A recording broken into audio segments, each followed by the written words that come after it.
Hello, hello, hello, and welcome to the movement. Thank you all so much for coming. We are the movement, a motivational organization here to educate minds, empower, nurture, and transform. We are a movement to move. We want to see you thrust into your purpose so that you can start living your best life and win. We want everyone to win. We've tapped into some formulas and some things, and we like having the discussion about them because we want to see everyone win and we want to share all that we are learning with you. So we're glad you stopped by. You could have been anywhere else, but you came right here, 7 o'clock p.m. on Can We Talk on Zoom, and you parked it, and we just want to say thank you. Go ahead, Annette. I'm going to let you before I get started. Thanks, everybody. I'm just ditto to what Anita already said. We appreciate you coming on, and as always, we feel like, well, we know that there will be something said today that will be thought-provoking and maybe change your life and maybe cause you to look at life a little different because we want to motivate you. That's what we're here for. So thank you again. Joker. So our topic tonight, as we sent out to you guys, is power tools. And I know they're probably like, what in the world? You know, it's always something. And you don't have me to thank for it again. Me and Annette had this big old discussion last You did that one. No, you did that one. No, you did that one. No, you did that one. No, she did this one. Yeah. And it, comes up with some topics for you, and you'd be like, well, okay, well, what about this one and that? I don't know. It just sounded good to me. And then here we go. And we start digging and bringing things to the forefront. It's like, like, God has a sense of humor for sure. So before we get started, I want everybody to type in something for me right now. And those of you who know me know years ago, I actually did the American recording of this record. And since we're talking about power tools, and I actually even toured with this artist, trust me. There was some times that I would go out places. I would be gone for a weekend. And I was like, where you going? Oh, I'm just going out chilling. I'll be back Monday. I was doing a performance. I didn't want people to know too much about it because it wasn't like I was inviting people. It wasn't a real tour. It's just that the song still to this day, if I would travel with him today, he would call me. But that song is I Got the Power. And I want everyone to type that in. I got the power. Every time I'm at a function, they pull that song and play it. Lanita, we got you on the radio. We got you on the DJ. Come on, sing it. Like, it's one line. So I want you to type in, I got the power. I got the power. Our topic, power tools. Stacey, you with all caps. I think I heard your shoulders move in that. I got the power. I started with the neck, y'all. Like, hey, it's getting kind of heavy. Trust me, I was like, it's getting kind of. I was on the stage. Yeah. Yeah. Many moons. That was before gray hair and gravity. Leave it at that. Amen to gravity. Gravity will get you. It's so unkind, so unkind. Power tools. Power tool. When you think about a power tool in its actuality, it's a tool that's actuated or powered by an additional power source and mechanism. Mm-hmm. It needs the source and the mechanism in order to work. The source being plugged into power or a battery pack or something, and the mechanism is you. You're the person who's moving it. So that's what a power tool is. Now, there's so much that we miss, just in general, because unlike the power source, the mechanism has not actually connected unlike the power tool, the mechanism has not connected the power tool to a source. And therefore, without power, the tool will not work. That's why it's a power tool, because it's powerful, but it needs power in order to function. Yeah, exactly. Mm-hmm. And I know that back in the day, it was always, the biggest saying was, you got to plug in. You got to get in, you got to plug in. Get in where you fit in. Find somewhere else, plant yourself and plug in. You know, it's always, you know, that was a term that was used in the church like very, very strongly in the last, I would say in the last quote unquote movement. There have Yeah. been several movements, and we talked about this before. There have been several moves through the body of Christ down through history. In my lifetime, the moves that I have been a part of and aware of, well, one was before I was born, but out of it, my mother raised us and reared us under the movement that happened at Azusa, which out of it formed the Church of God in Christ. And so it was when, you know, all of these different pastors got together and wanted to experience what happened at the day of Pentecost. And and then years later, it's like one move will last so many decades or years or whatever. And then there was another move that happened in the 90s with Bishop Paul S. Morton called Full Gospel Baptist Church Fellowship. Yeah. And we were right in the middle of that, you know, with the movement that happened in that particular time. And we were there for the very first one. And that was, I was young in ministry at that time. I think I had just accepted my call. I accepted my calling right after that. So, and there was this big thing about, oh, you got to be plugged in, you got to fit in, you got to do what you got to do, you got to get somewhere, and you got to work, you got to be connected to the right situation and the right people. And oftentimes we will plug, and sometimes the power tool won't work if there's been, you know, something that has happened to Yeah. the actual source of power, or it may not be the right voltage or the right outlet for the tool. That's in the natural. And that is also in our spiritual state. A lot of times we have to be careful because we sometimes can plug into the wrong power source or into a faulty power source or into a power source that just doesn't work, or into one that has too much power for your little tool. Which reminds me of something. When I was younger, I traveled a lot in entertainment. I was in and out of countries. I traveled all over the world. And the one thing that I would never leave home without were my electrical adapters. And in my electrical adapter pack, I had all of these different adapters for every country, but I also had a converter. And what this did, the actual adapters allowed a dual voltage appliance, a transformer or converter from one country to be plugged into the wall outlet of another country. So if I was in London, it had this like one across and this one down and then a round. It was like three-pronged weirdness. And so I would plug that converter in, and if it had the same voltage that I needed, I mean, plug the adapter in, I would plug the curling iron or whatever right into that adapter. But there are sometimes that the voltage may have been higher or lower, and I needed my converter along with the source, the adapter. I mean, they've made them like, advanced them so much now. The last one I bought was like really weird. I didn't even know how to use it. And now they have newer ones, which I've just started looking into getting a newer one because I'll be doing some traveling this year. And so I'm like, wow, this is crazy that this thing, I remember back in the day, they gave you this whole thing, for this bag full of all of these different things. And you had to kind of look at each one to figure out which one went with which country. So when I plug in the converter, the converter changes the voltage of the electrical power source. So no matter where I am, I always make sure that I have that so that I'm able to use my appliances because I will have the right connection. And as it is in the natural, so it is in the spirit. We have power tools. We are the mechanism, and we have spiritual power tools. But the thing is, I think that sometimes we don't know how to use them, and then we don't know how to power them. So I'm going to go into our discussion here and pull open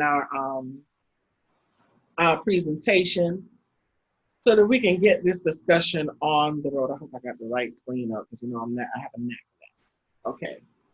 So our topic is power tools. And the power tools, there are 3 power tools that we're going to talk about tonight: mind, tongue, and faith.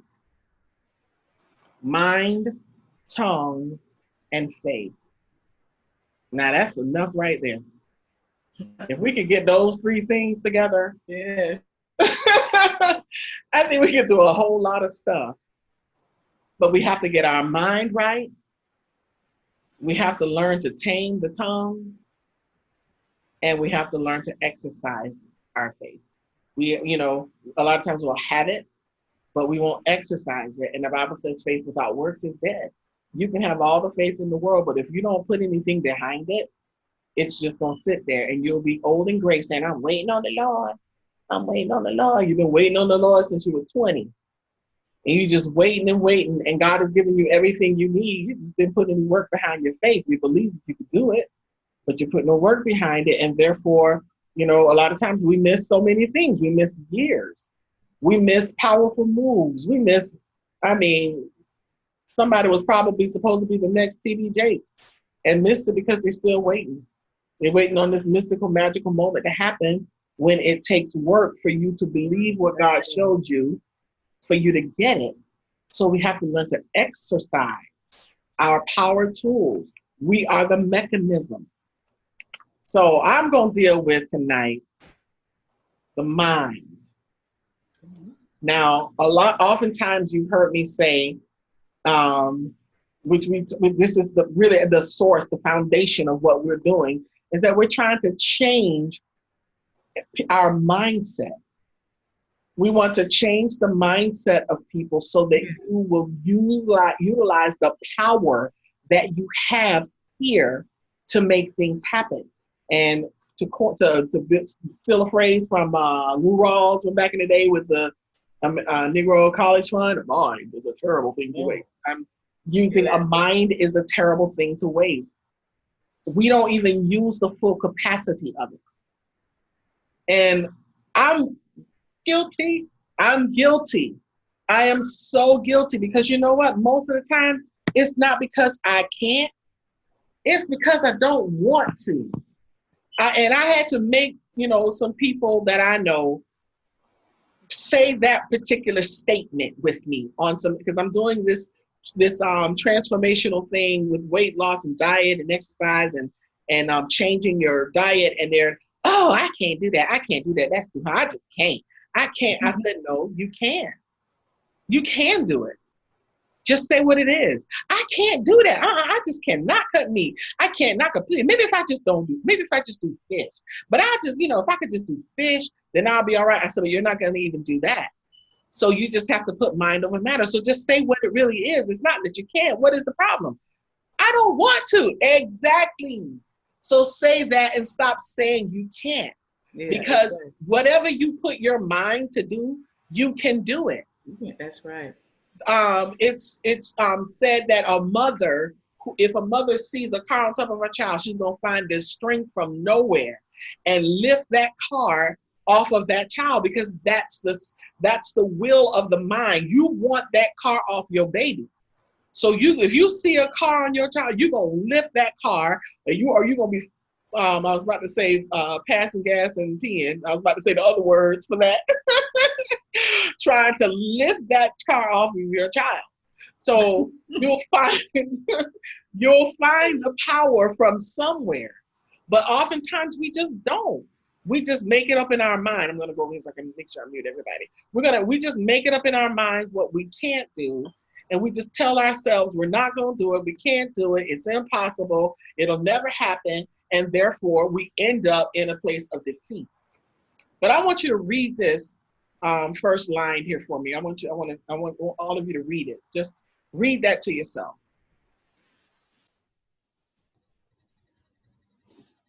Now, before you tell me, Anita, you got some typographical errors in there. Anita can't spell. Oh, Lord, she can't spell. But everybody knows what it says. It says the mind is a powerful thing. Now, it's incredible how your mind can go before you and fix everything and kind of sort it out and figure it out and then tell you that it's wrong, but you still know what it says. That's how powerful the mind is. Our mind is so powerful. It has the power to keep us healthy. It has the power to make us sick. It has the ability to block our potential or the ability to allow us to soar to our possibilities beyond our wildest dreams. It literally has the power to create our reality. But again, we only use about 12 point something percent of our brain power. Yeah, very small percentage. Very small percent of our brain power. When if we would just sit down and think, I remember I told somebody one day, I need you to take some time and put your mind and your thought into this and figure out point for me and hit me back. I gave them a whole 2 days. 2 days later, I just couldn't think of anything. I said, was it that you couldn't or you just wouldn't? Because if you put your mind to it, you would have hit me up in an hour. I tested you just to see how long you were going to put it off. And if you couldn't figure it out, or if you figured something out and thought it was weird or stupid, you would have hit me up and say, you know what? I'm trying to think of some things, but I can't really put it together. Then I would have said, share with me what you thought about.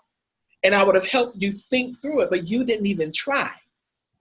So therefore, 2 days went by and you're supposed to come and tell me something, but you want me to do it because you don't want to do your part and make your mind do the work. The mind is a powerful thing.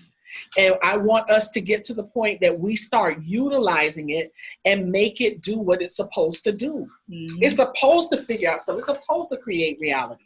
When we look at that, now, of course, I'm just going to give y'all a quick lesson here, and I got one more for you at the end. The mind, when we look at the word mind as a noun, the mind is organized, conscious, and unconscious. Now, when we look at it in a verb tense, like when you say mind your own business, or if I mind to do da da da, the word mind then becomes to become concerned, or like to spark your attention, and that is an intransitive state. You've become concerned. Your attention has been piqued by it.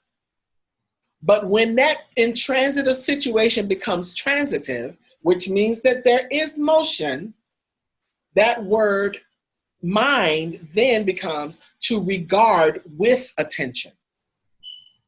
That means you're going to do something about it. Not only is your attention piqued and you're like, curiosity, but when you mind to do something, you're going to regard it with attention. That means you're going to do it. And that's where I want us to get our minds to. I want you to get to the state of mind that your organized conscious and unconscious is regarded with attention, that there is motion, that your wheels are turning.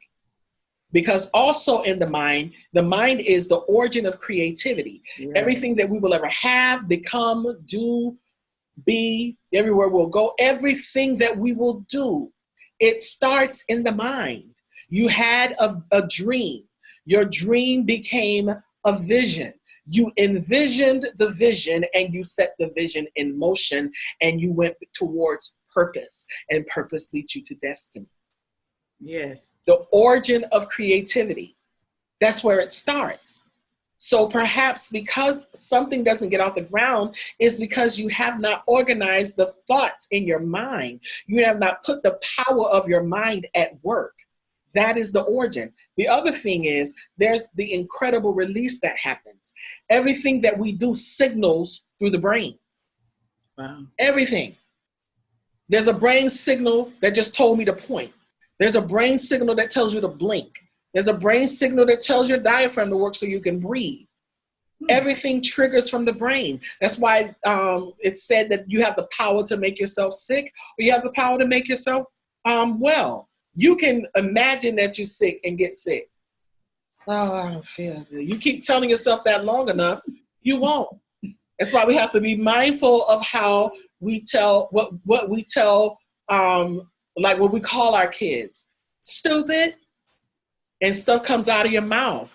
And the more they hear that, their mind starts to calculate it, and then they believe it's like part of their name. It's who I am. It's part of my character. And we have to be mindful of how powerful it is. That's why when words get in there, they replay over and over and over again. and it lodges into our subconscious, and it stays there, and it just resurfaces at the most inopportune times, because that's how the enemy works. And because the mind works that way, he sits there, he's pacing to and fro as a roaring lion, seeking whom he may devour. And the minute that thing comes up to your mind and reminds you, oh my goodness, I don't know what I'm gonna do. Oh God, I'm just destined to fail. And here he comes. He's just as patient, sat right there and waited for you to let that foolishness out of your mouth. You've got to learn to watch all of that and be mindful. Don't waste the capacity of your mind. There's a lot of information that's stored in there.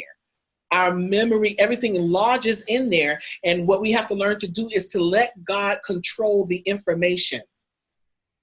We have working memory. And that working memory is like when you remember somebody's phone number, or you remember how to drive, like certain things that you do every day is working memory. And then we have that long-term memory where, you remember your first grade teacher, you remember significant things in your life. We remember good things, and we also remember bad things. But there's also another thing called evoked memory. And there's some things that will happen that will cause a memory to evoke from you. And when I saw that, it made me think about how the Bible says that the Holy Spirit will bring all things back to your remembrance. When my mind is evoked, my memory is evoked by something, I can pull out a scripture just like that, having not picked up the Bible. I can pull out information like that, having not even thought about it. Some things that I forgot that I knew how to do. It will come back to me just like that. That's evoked memory. So when we let God control the information in our mind, then all of that good stuff that we're supposed to do does not go to waste. Because I know it's some good stuff in everybody's brain on here, and nothing is too small. Everybody's, everybody ain't gonna be T.D. Jakes. Everybody's not gonna be Mark Zuckerberg. But your impact is important. Your position. Why do you think God still have you breathing? Just to be sitting here and chilling? No, there's a purpose. Yeah. So we have to get to it. It's time to get to it. And the time is now. I'm telling you, we are in a season right now where especially, and it's a good thing for those who may watch it later, and if we have any men that watch, we have a few men that are on our mailing list. If you watch it later, no offense, but this is the day of the woman. And let me tell you something, entrepreneurship and development and all of those things, get it together, because this is the season. Yes. Women, that you are going to need to empower yourself. I'm telling you, this is the day. The time is now. Type that in. The time is now. The time is now. This is that season. So don't let don't let that power tool go to waste. So I'm gonna move out the way now. I'm gonna let Annette take on this next one.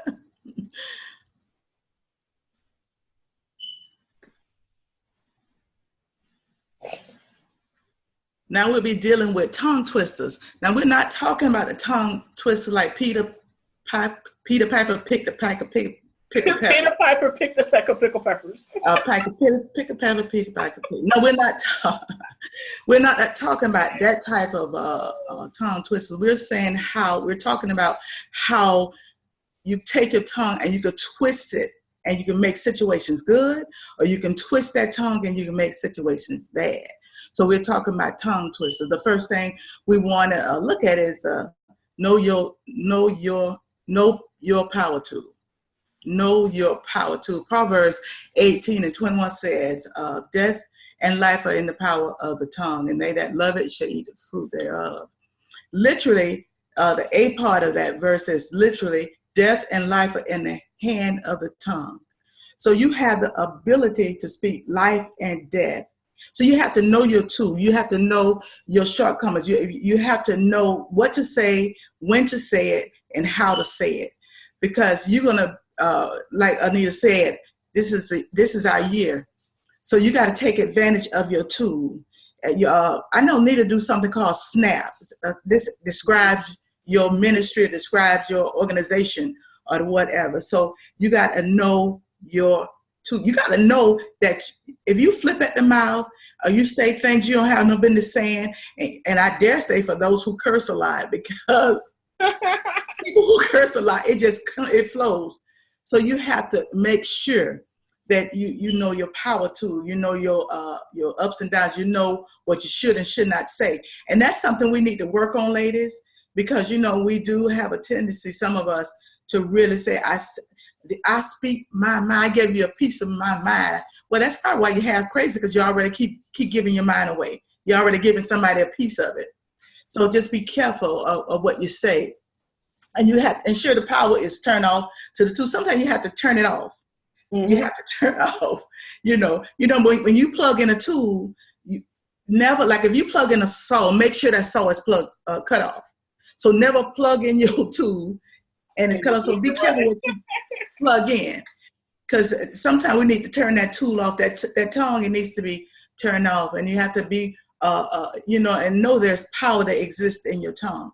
You can say something.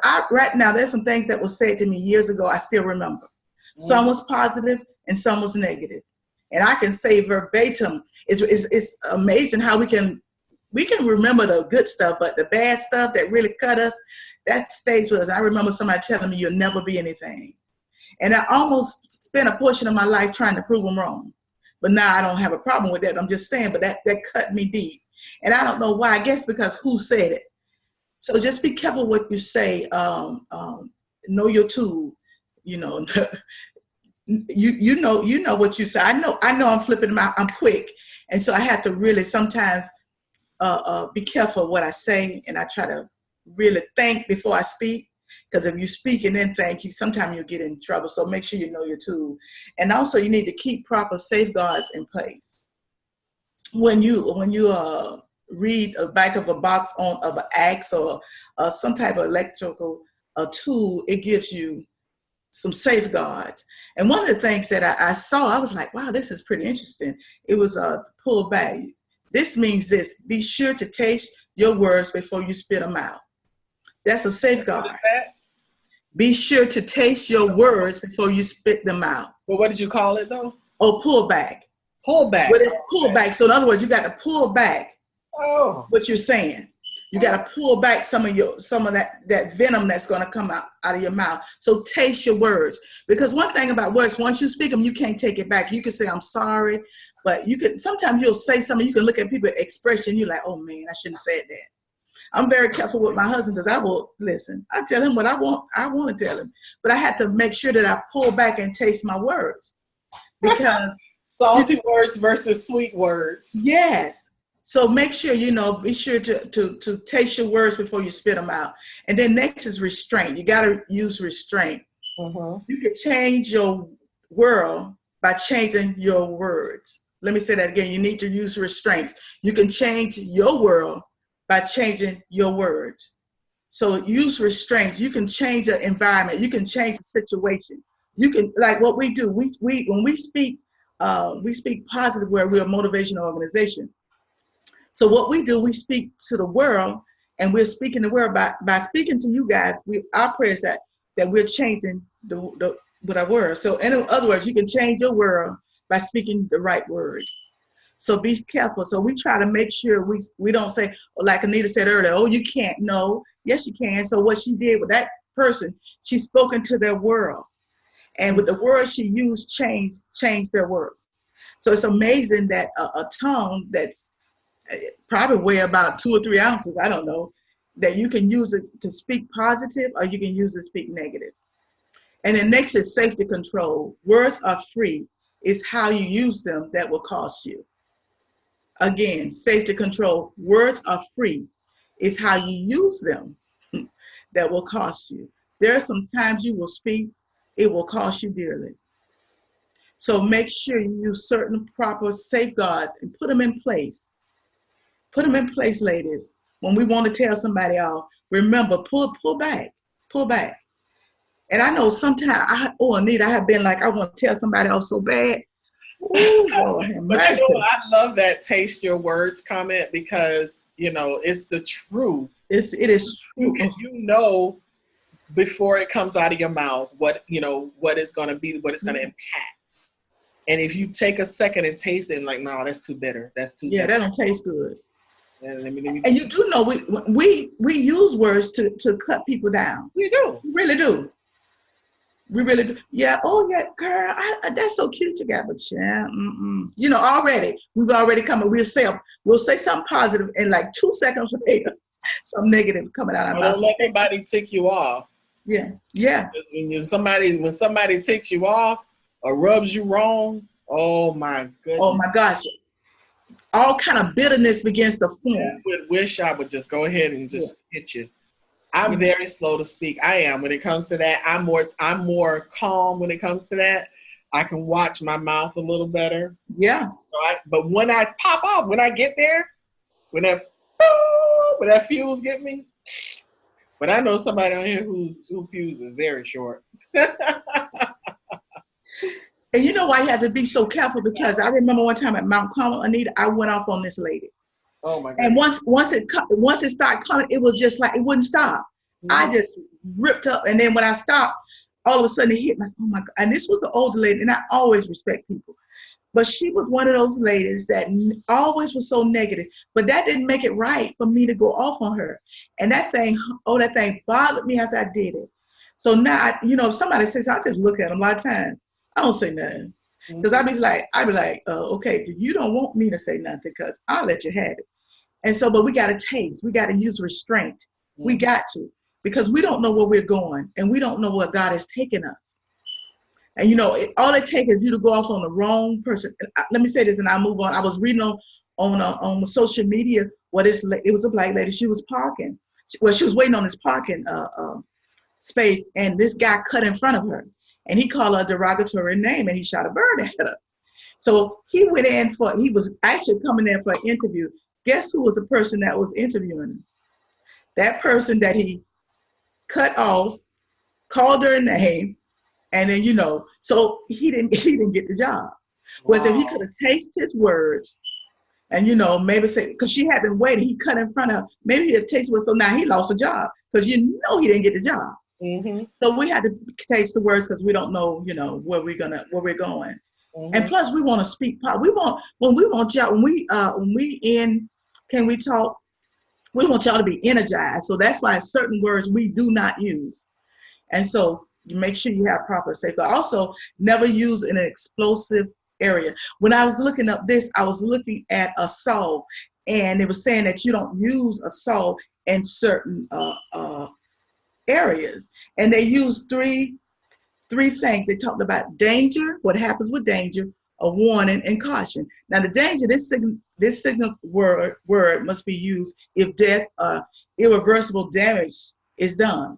So that's damage. So you have to be careful that you don't use an explosive area because you don't know the damage that you've done, irreversible. There's some stuff you can never, I don't care how many times you say you're sorry, it's irreversible. And it also talks about death. You can kill somebody with your tongue. You can kill their spirit. You can kill their ministry. I mean, there have been people who tried, even my dear friend here, somebody tried to use their tongue to speak over her life to try to kill her. Right. But it didn't work, of course. It did not work. It did not work, but people will do it. But think about somebody else that it did work on. Somebody who never recovered. So there's a danger. And then also this signal word indicates bodily injuries and property damage, including injuries, accidents, and health risks. So we have to be careful. Accidents happen when you speak over people's life, y'all. When you say the wrong things, explosive. You causes things to get out of hand. Sometimes if you just be quiet, that'll control a situation. Sometimes if you say the right word, because if somebody already clicking on you, you don't need to get back with them. And I always use myself, even with my husband, because he really don't think I guess he don't think I got a tongue. I don't know. But I have to watch myself because sometimes we can pull back and we can make a situation better. Mm-hmm. So never use in an explosive area. Don't use words that's going to make things worse. So that's that tongue will get you in trouble. That tongue will cause heartache. And I mean, it's not always bad. The tongue could be used positively now. It's not just a bad thing. So just know that, be careful. uh, be careful how you use it. So what's the next one, Anita? You put the next one up, please. Store tools if not being used. If the tools are not being used, make sure that you store it. You got to follow the instruction. You got, if you, this is how I took that. When I read my Bible, there's certain instructions that I have. So because I'm saved, I try to make sure that I live by a certain principle.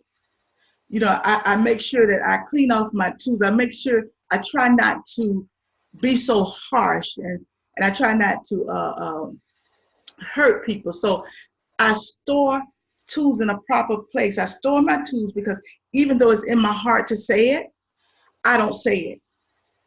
So I take that, what I was going to say, and I store it. I say, okay, God, I can't say that to her. I can't say that to them. And I have been so angry, and I want to say it so bad, I even went and written it down. When I was a young girl, I have a tendency to always speak my mind, and I always got in trouble. So what I learned to do, instead of getting the beat down from my mom, I would take and write it down and store it. So sometimes you have to take that thing and put it somewhere, and don't hurt people. It's so many times hurt people. So I make sure that I store it in a safe, dry place, and I don't use it. I don't know how many times people say, how does this look? Okay, that's someone that goes back to those lies, Nita, those white lies and red lies and lies in all colors. All the color, but then I have to store that because I still have to be conscious of that person's feeling. Mm-hmm. And that's why I don't like nobody to ask me nothing. They don't want to hear the truth. Oh, God, I hate it. But I still have to make it, if I'm going to respond in such a way that it's not derogatory and I'm not hurting that person. Right. Yeah, so that's what I mean by store. I'm not saying lie. I'm saying make sure if you're going to say, oh, child, that's a girl, or you say, well, that's a nice color. And that's probably the truth. Mm-hmm. If it's probably the truth. So you have to figure out how to take certain comments and put them somewhere. So that's what that means for that. And that's tongue twisters. So we're getting ready to go to our next one about faith. The hookup. The faith hookup. And one of the first things you have to do is discover your purpose. What is your purpose? What have you been called to do? You have to explore the things you love to do. Ask yourself what qualities you have. Because, we know now, come on now, you never be the president or something like that. But you have to follow that inner man, that thing that God put on the inside of all of us. The thing that you can't get out of your mind, the thing you sleep with and wake up with. Yeah, yes. Because it's that inner thing, and you'll know it because it's such a passion, it's such a yearning. I wrote a quote about that one time, but you have to discover what's my purpose, because there are sometimes some things you like to do, but that may not be your purpose. Right. Yeah. So what is that thing that you've been called to do? Like Anita is a singer, she's a composer, she's a whole bunch of other stuff. But what is that true purpose? She's done a whole lot of stuff, but what's that purpose? What that thing that keeps her up late at night and have her doing research and that stuff? You're like, okay, let me do this. So that's that we have to understand the hookup.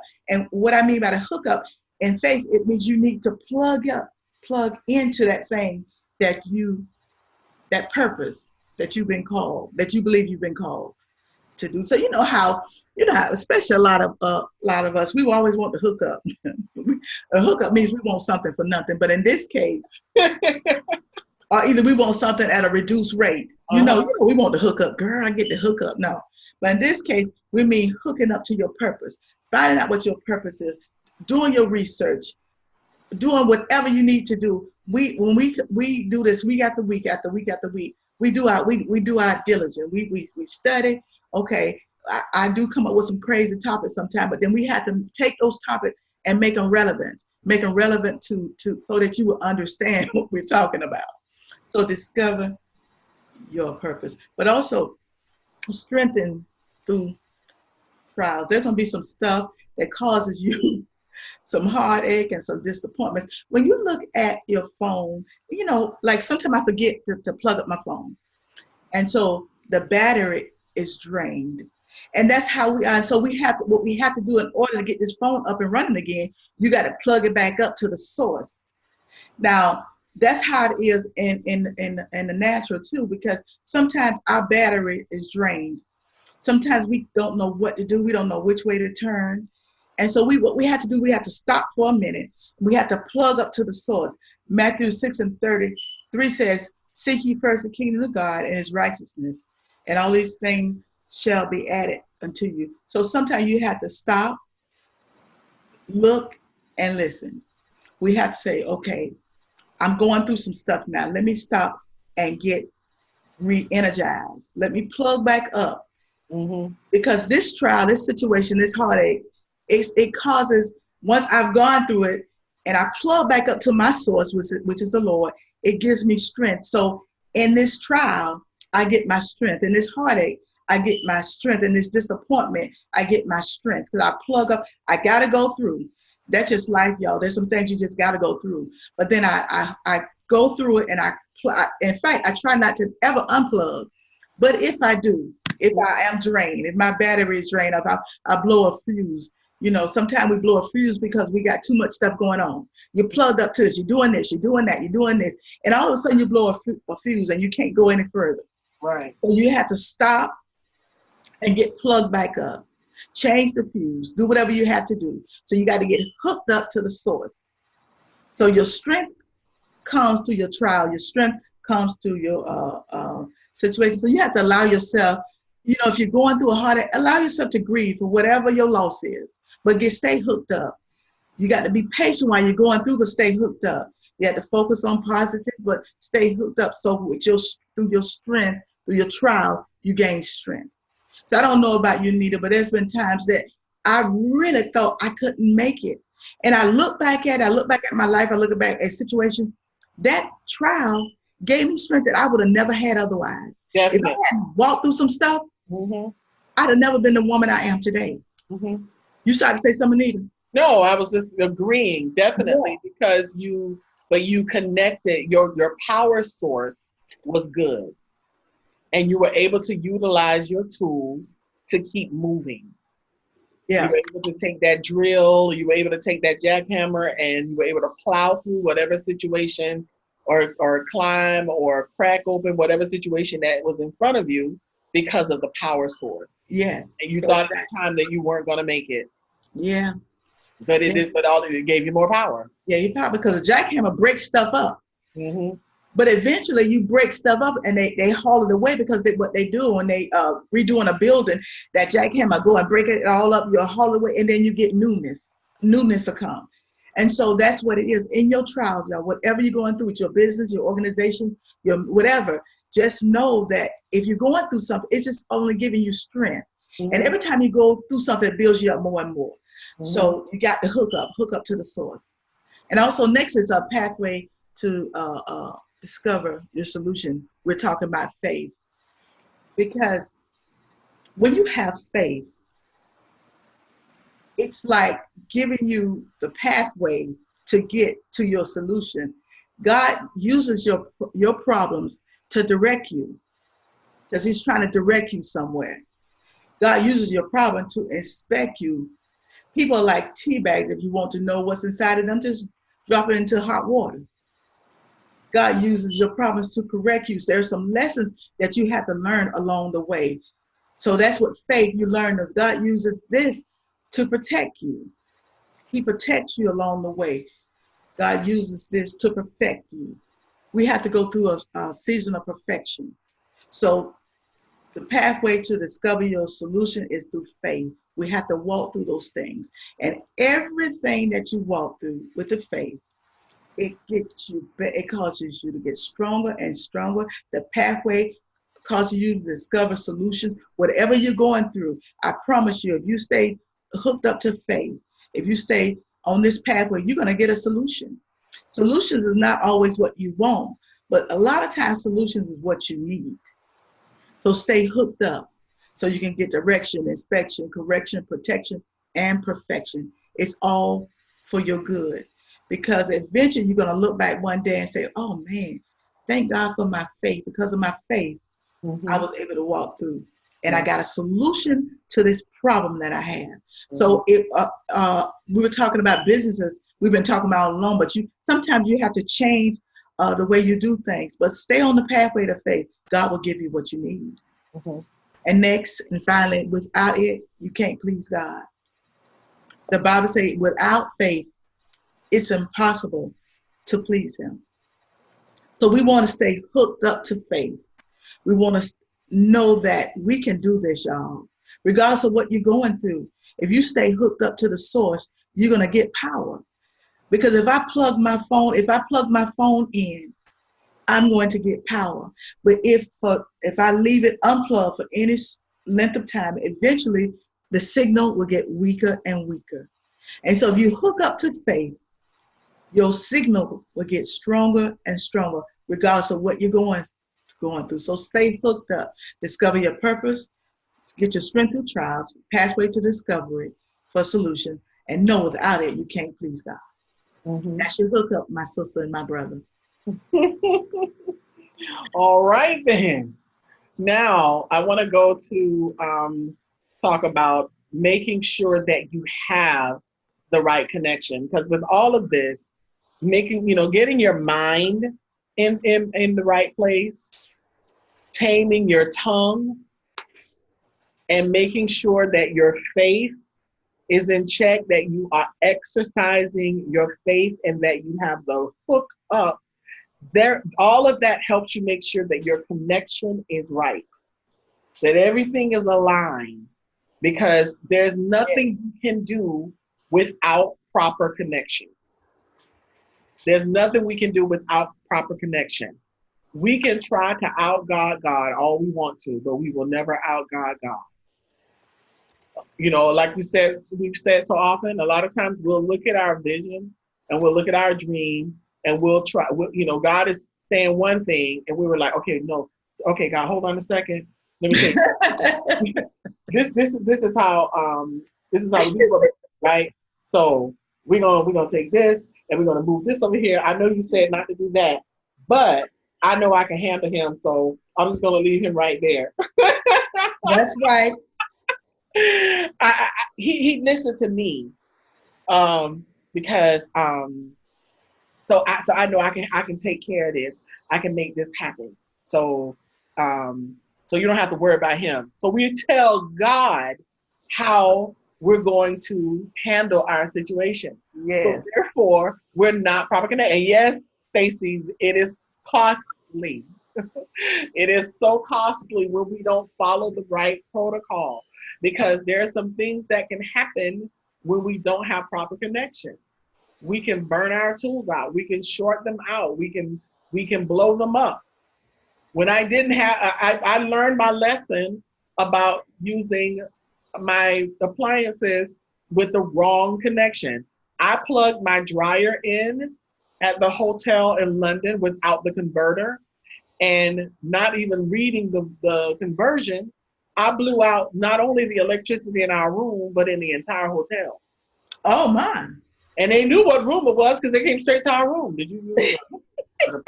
Yeah, I'm using my dryer. And my husband was like, Flav, you're supposed to plug the converter in. I was like, oh. And the other lesson I learned is when I melted my curling iron, literally, it melted because the voltage was too high. I didn't use the converter. So when I say I learned the hard way, I learned the hard way. Did not have proper connection. Proper connection lets everything flow. It makes sure that you have a proper flow. And I know that there are times that we think that we are self-made and we can do this by ourselves. Y'all know we are a motivational organization, but we are Christian women running this motivational organization. And everything that we do, Christ is center.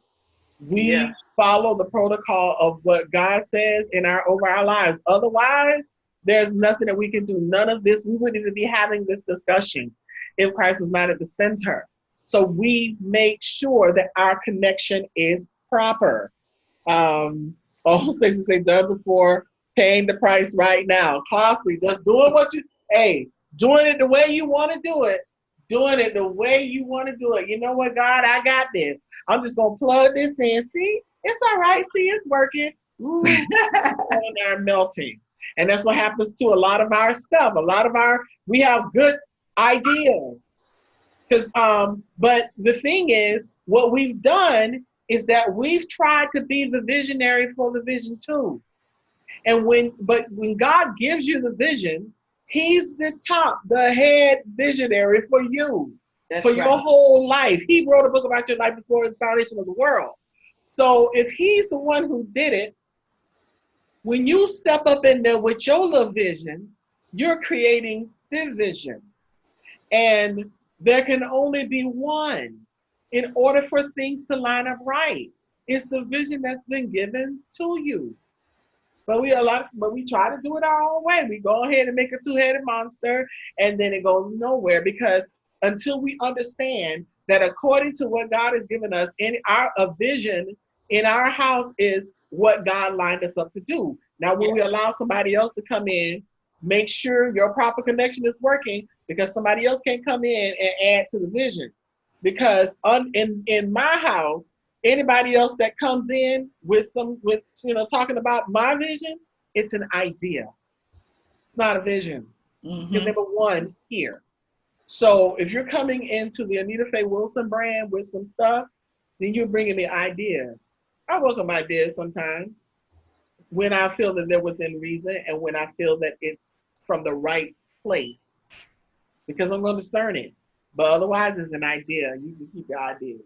So therefore, make sure that the connection is proper. The other thing I want you to understand is that these are things that happen when we have the right connection. And sometimes we can't help it. Sometimes we can't control it, but it gets our attention, and those are power surges. This is a spike in your current. And sometimes there may be some things that you are not doing right, or maybe you forgot, or maybe, like we talked about earlier, that you brought some stuff in that ain't supposed to be there. You get a spike in your current, and that is a warning sign. Look, check that out. Something's not right. You ever been in a house and all of a sudden the lights go, something's happening somewhere. There's a surge. You have a surge. And then we'll have what we call surge protectors that we plug our stuff into when the lightning happens, so that it doesn't trip our appliances and make sure. We've had television go back in the day. They were really bad. When we get a rainstorm, my mom used to have us go around the house and unplug all the appliances. You know, the television, every fan, everything, until the storm was over. Now things are grounded and it works a lot different. Back then, you could short out your entire house if the lightning hit a certain way and your stuff was plugged in, and it sent a surge through the electrical system and you burn everything out. So you have to make sure that when you pay attention to the spike in your current, those are warning signs. You got power. You got power of the mind. You got power of the tongue. You got power of faith. Use it, but make sure that you pay attention to the spike in the current.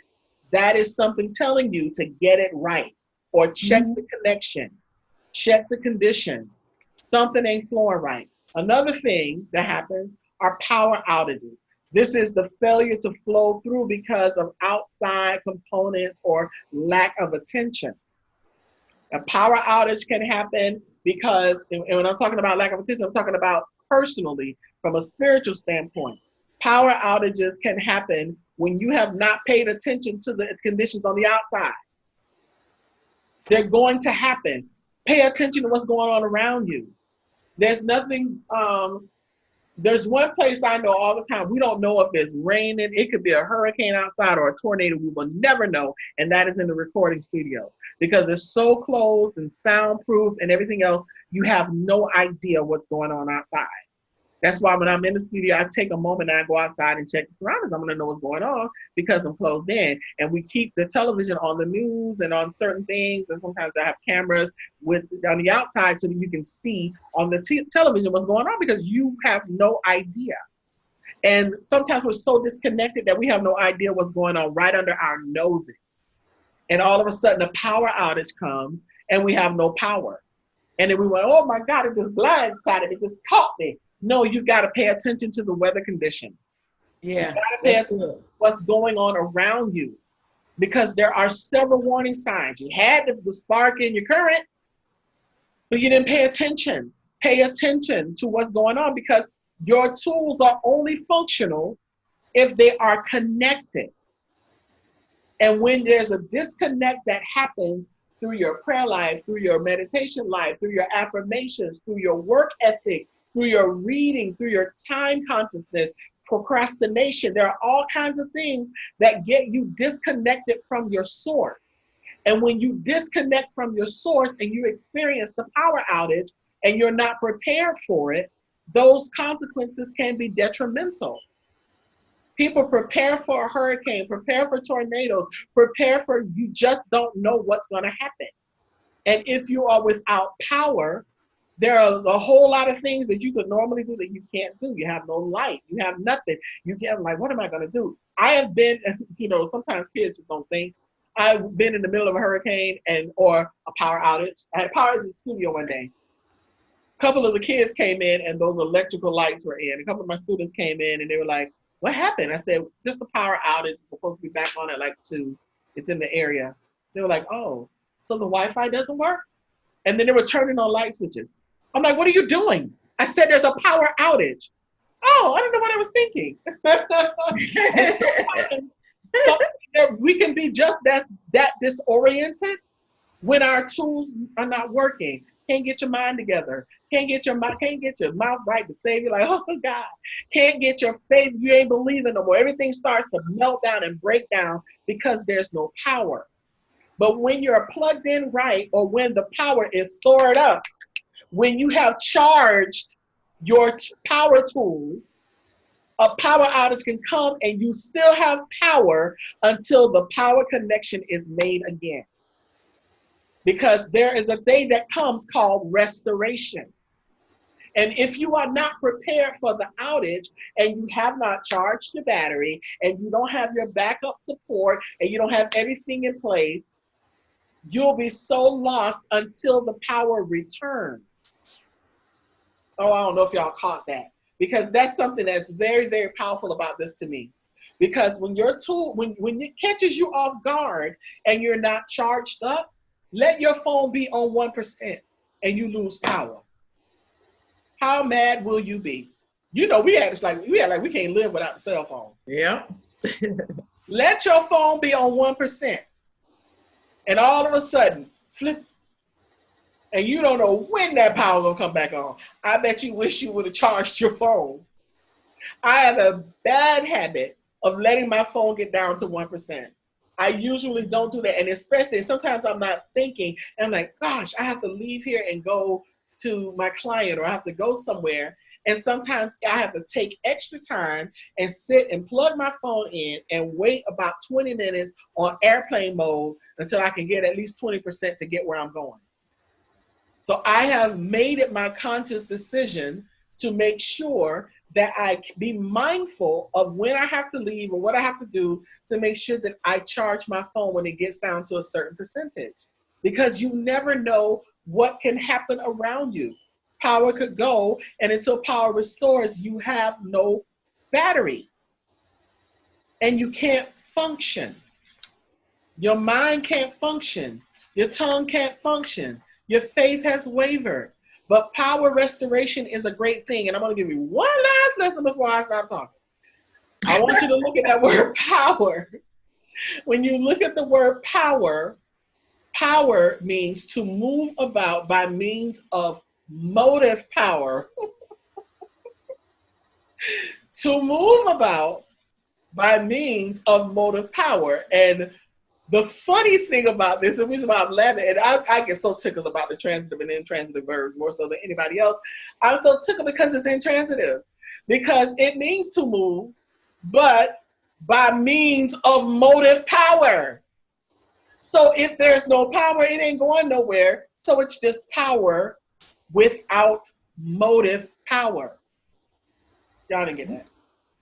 So you move about by means of motive power. Intransitive means you have the potential, My phone on 0% has the power to make a call, but it can't make a call unless I plug it into the power source and have moving motive power going into the phone.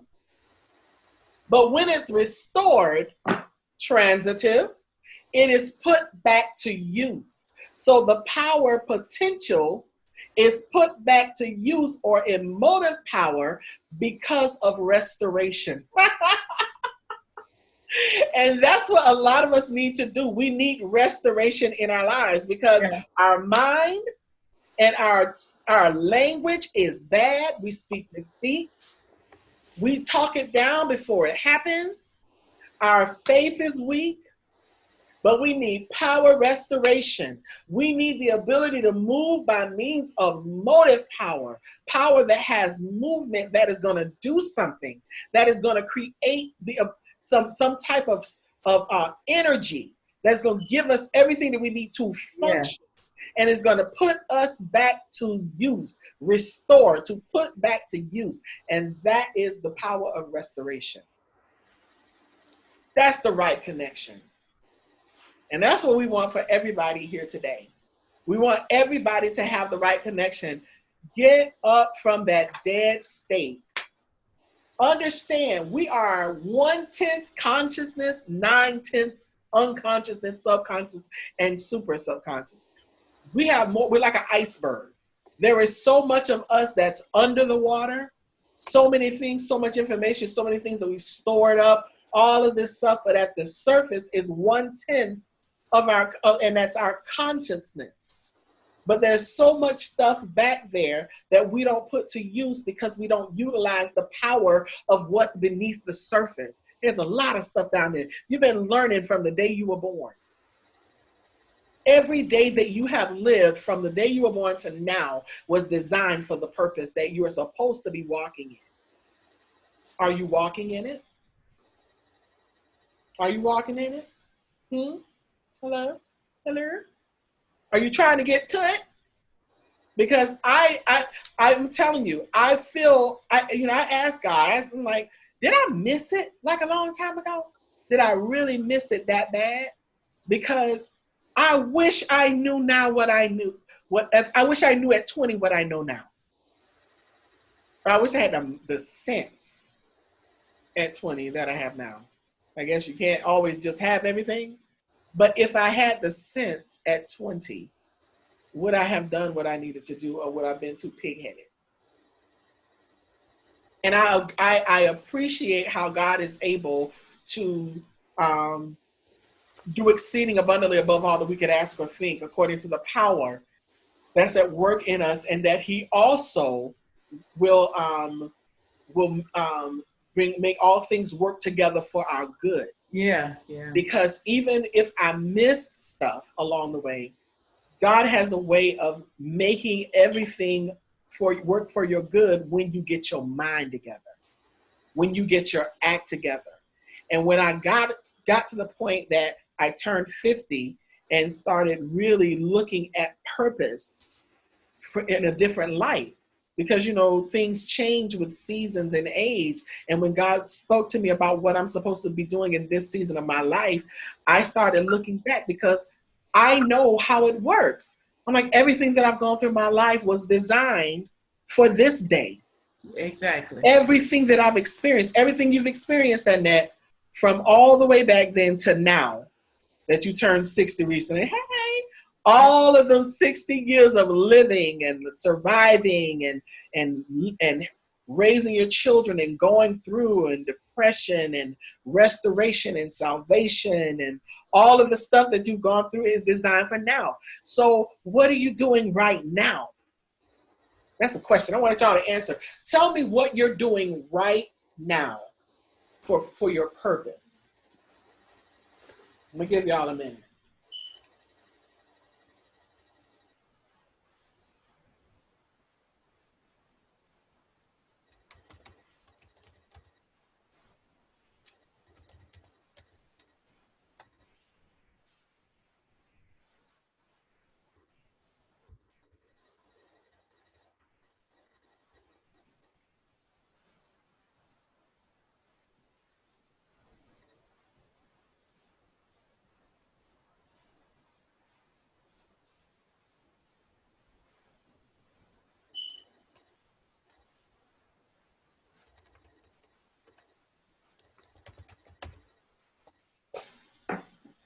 So tell me, I put like 3 things up there because these are, and this is the truth. My business module is almost complete that I need to unveil, and I need to unveil it in the next couple of months. And a portion of what my purpose is why I'm on here. Why I'm on here every Wednesday with Annette. And that night came out of this thing. Y'all, you celebrated last week. Do you know what today is? And I'm finishing book number 2. Stacey, I'm cleaning up a mess I made, starting with my blog, getting back to me. Girl, you're about to make me douse you with water. You know how in the Pentecostal churches, they throw water on people? I want to douse the computer with water. If it wouldn't break, I would. Anybody else? Nobody else? Everybody else? Y'all, you're not doing anything, LaShavia? You're not doing anything, Sharon? You're not doing anything, Yolanda, Valerie, Carrie, Annette? Sharon says, I'm preparing and planning to go further in my purpose. So what are you doing? What are you planning and preparing? Share it. So give me something specific. There's something specific. Because the thing is, a lot of times we can spend, not saying this is Sharon, you just spark something real quick.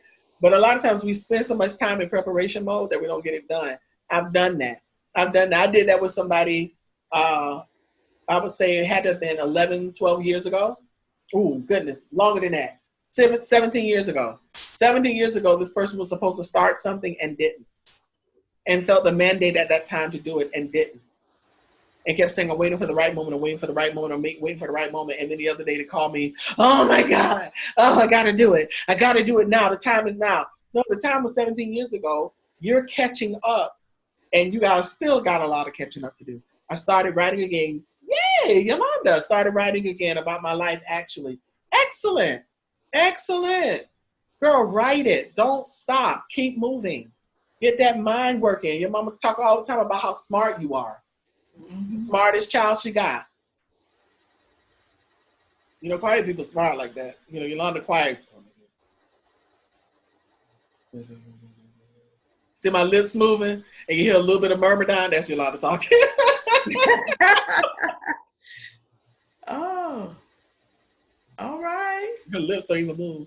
Stacey, I've also started by using ID platform to empower and inspire women to follow me at 3 p.m. Yes, you have, honey. And I love my gospel Tic Tacs. They are those spiritual Tic Tacs. Bang, bang out of life. Excellent work. You do excellent work. I love it. I love it.